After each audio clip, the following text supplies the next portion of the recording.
সোনালী মুর্মুদির কাছে আমি আরো একবার ফেরত যাব। ম্যাডাম, আপনি বলছিলেন এটা মহিলা বিরোধী সরকার, মহিলা বিরোধী মমতা বন্দ্যোপাধ্যায় সরকার বলছেন, কিন্তু মমতা বন্দ্যোপাধ্যায় বলেন তিনি নারী সশক্তিকরণ, তিনি মহিলাদের জন্য কাজ করেন, তিনি মহিলা মুখ্যমন্ত্রী, তার দলের লোকেরা বলে। সেগুলো কি মিথ্যে কথা? আমি আসছি প্রত্যেকের কাছে। আমি প্রথমে সোনালী। প্রত্যেক দিন দিনের পর দিন মাননীয় মুখ্যমন্ত্রী মিথ্যাচার মিথ্যা কথা বলে যান। আজকে শুধু লক্ষ্মী ভান্ডার উনি যে বলছেন মানুষকে শুধু টুপি পরানোর একটা প্রসেস, তার মধ্যে আজকে যদি উনি নিজে স্বরাষ্ট্রমন্ত্রী হন, পুলিশ মন্ত্রী হন, প্রত্যেকটা জায়গায় আজকে পুলিশ ব্যর্থ। কোনো পুলিশ কাছে যদি কেউ যায় তাহলে সরাসরি পুলিশরা ইগনোর করে দেয় কোনো কেস নিতে। কারণ কি, আজকে পুলিশরা শুধু এখান থেকে শুধু টাকা তোলার কাজ করছে।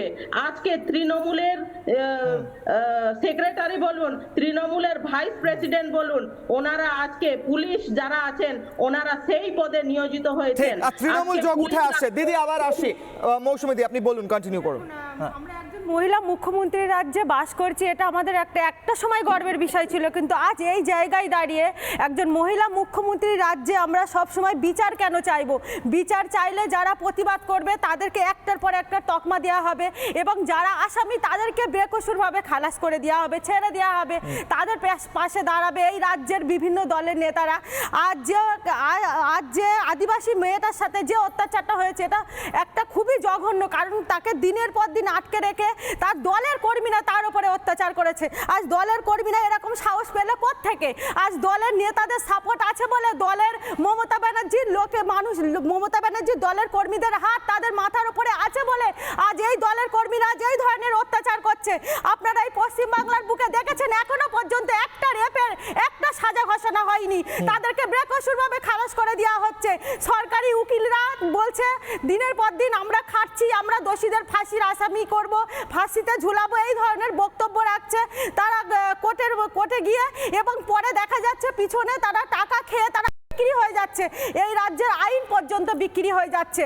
আমরা সব সময় সাধারণ মানুষ আইনের ওপরে বিশ্বাস রাখি, কিন্তু রাজ্যে যখন আইন বিক্রি হয়ে যায় তখন দিনের পর দিন এই ঘটনাগুলো ঘটতেই থাকবে, এটাই স্বাভাবিক। কারণ আমাদের রাজ্যে বিচার নেই, বিচারের বাণী নীরবে কাঁদছে।